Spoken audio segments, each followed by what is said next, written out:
Assalamualaikum warahmatullahi wabarakatuh. Hello Miss, good afternoon. So today we are from group 5. We're gonna present about our group discussions entitled Theoretical and Practical Approaches. So before we continue about our group discussions, let me introduce you my team member. The first one is me, Salsabila, as a moderator, and the second one is Mia Audina, and the third is Nur Tamala, and the fourth is Intaneka Maharani, and the last is Dias Arifatwa.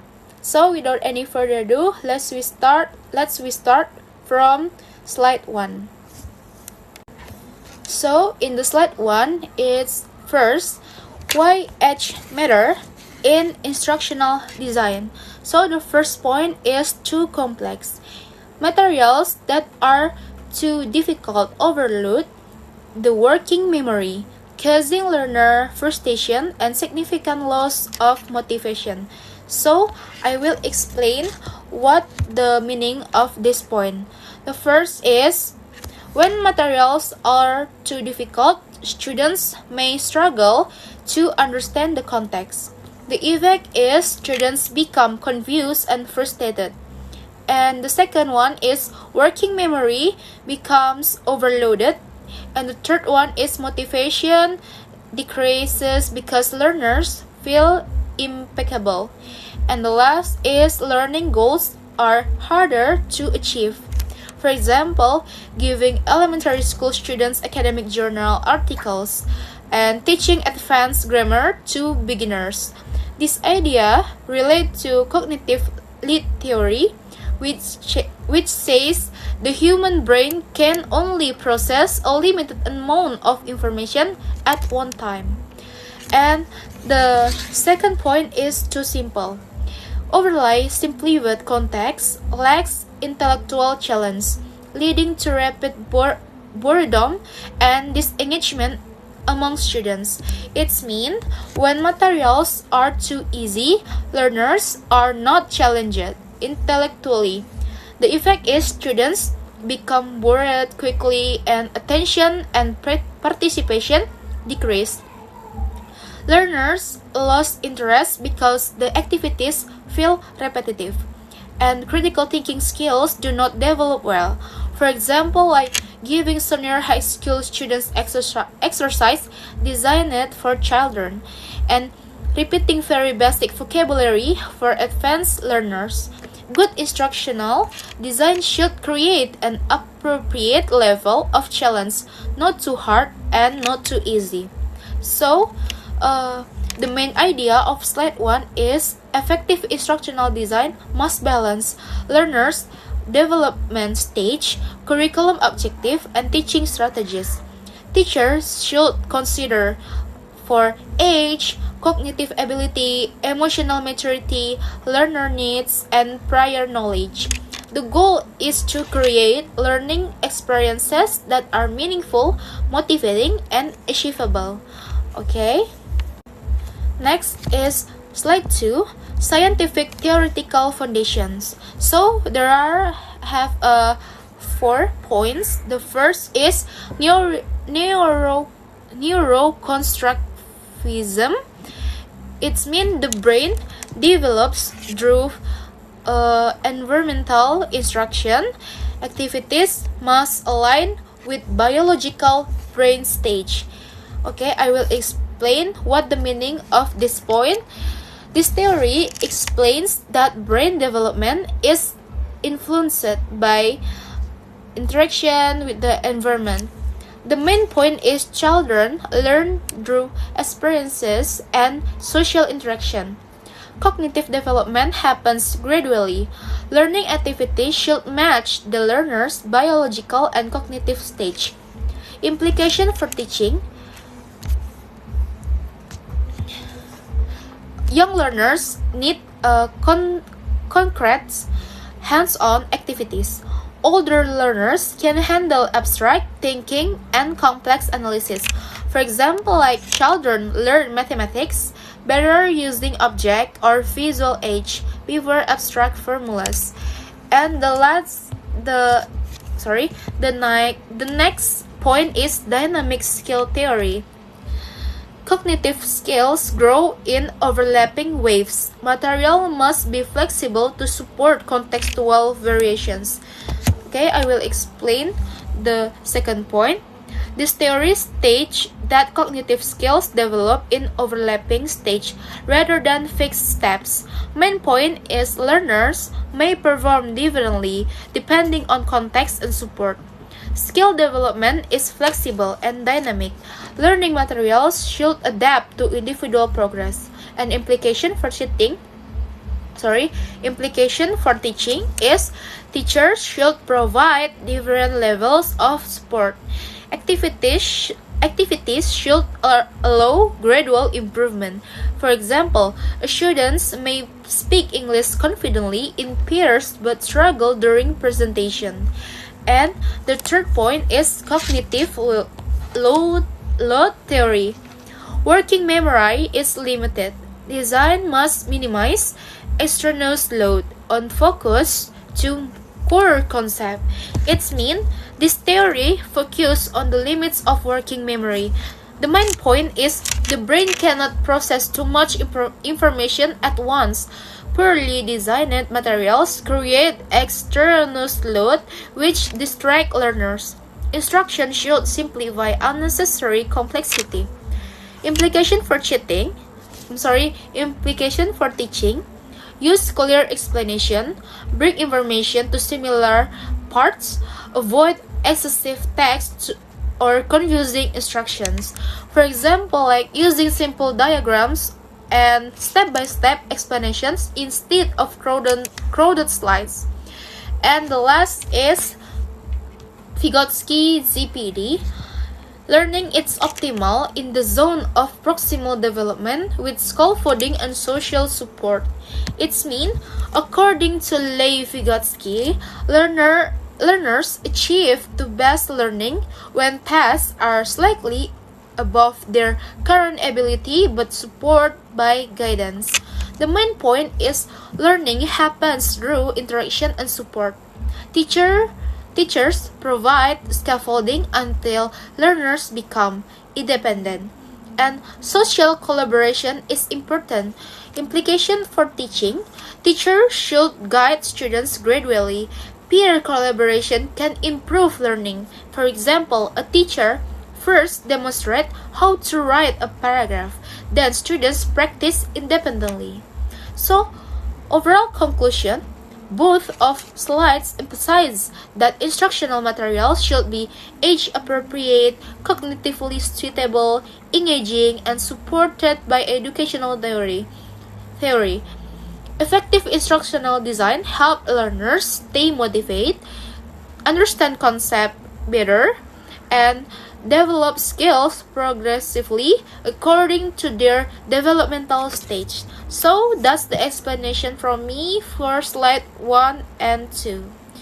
So next slide will explain by my friends. Practical design principle. On this slide, we can see some practical principles in designing learning material so they become more effective and easier for students to understand. The first point is linguistic balance. This means the language in the material should match the student levels. Teachers should use simple vocabulary and shorter sentences. This helps the students, especially beginners of young learners, understand the lesson more easily and not feel overwhelmed by difficult language. And the second point is cognitive support. This means students need support not only from written text, but also from visual and multimedia tools such as diagrams, interactive animation, and videos. These materials can help students understand ideas more clearly because they can see example directly. And the third point is motivational engagement. This focus on keeping students interested and motivated during learning. One way is by using gamification, such as points or badge.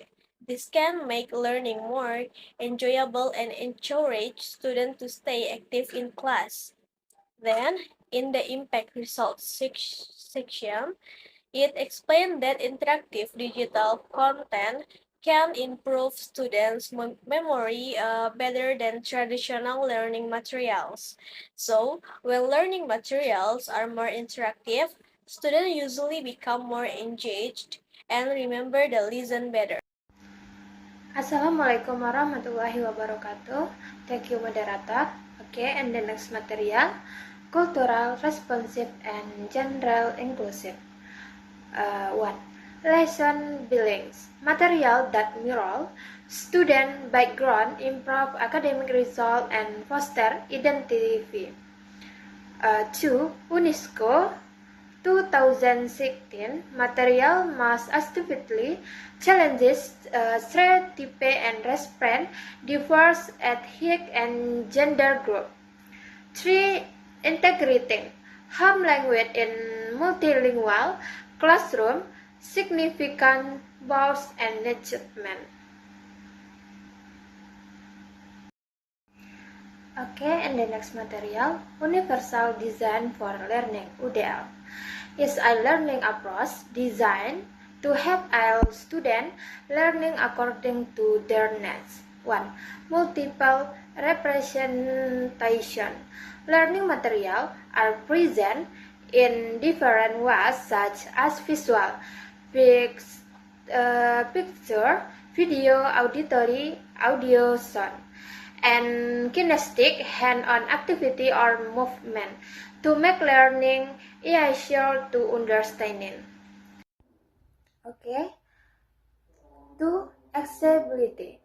Learning is made accessible for all students by using tools like screen, reader, tactile grip, and text-to-speech technology. 3. Adaptive technology. Technologies such as haptic feedback and 3D printing help students learn through alternative sensory experience besides seeing or hearing. Okay, and thank you moderator. Assalamualaikum warahmatullahi wabarakatuh. Hello everyone, let's move on the crucial element of modern education, AI and adaptive learning technology. In today's educational landscape, we can no longer rely on a size-fits-all approach. AI technology ensures that every student receives a personalized learning experience. There are three key pillars to this technology. First, intelligent tutoring. By utilizing machine learning, the system analyzes student needs and adapt to the content in real time. It knows exactly when a student is struggling and tailor the next step to fit their current space. Second, the LP integration, natural language processing integration, adjusts text complexity automatically. This ensures that the reading material perfectly match each student's individual reading level. Third, immersive environments through AR and VR technologies. As you can see illustrated here, we can create stunning historical reconstruction and virtual science labs. This transforms abstract concepts into a highly engaging hands-on experience. Okay, now that we have looked at adaptive learning, how to do measure it, we must use the fundamentally appropriate assessment, meaning our evaluation structures must align with the student developmental stake. Let's look at this framework divided into three distinct groups. For early childhood, the best approach is performance-based and observation. The key objective here is reducing test Essentially, we want to assess their natural capabilities without making them feel judged by a traditional. 2. For school age, we transition into structured creative project. This primarily focus here shifts toward conceptual mastery, challenging students to apply what they learn into the target project. 3. For the digital era, we leverage real-time feedback analytics. The ultimate goal is growth tracking, allowing educators, parents, and students to see transparent, continuous progress over time. Okay, so the next material will be presented by me. So this material is Empowering Educators for Design, or we call by TPAC core framework. So the backward design and UDL. When teachers focus on diverse needs from the start, the outcome improve for the all students, not just those with special needs. And co-design, involving students and communities in content creation, increase a sense of ownership. So next material, unit synthesis or key takeaways. The learner first design is not about simplifying content but understanding the learner's context. Number 2, inclusion obligations. Inclusivity is not a choice, it is a fundamental design requirement. Number 3, human bridge. Technology is a tool, but the teacher remains the essential bridge to the knowledge. So last material, we have a quote that says, "The best material is not the most complete, but the most appropriate for those who are learning." So those all from our group. Thank you, and Assalamualaikum warahmatullahi wabarakatuh.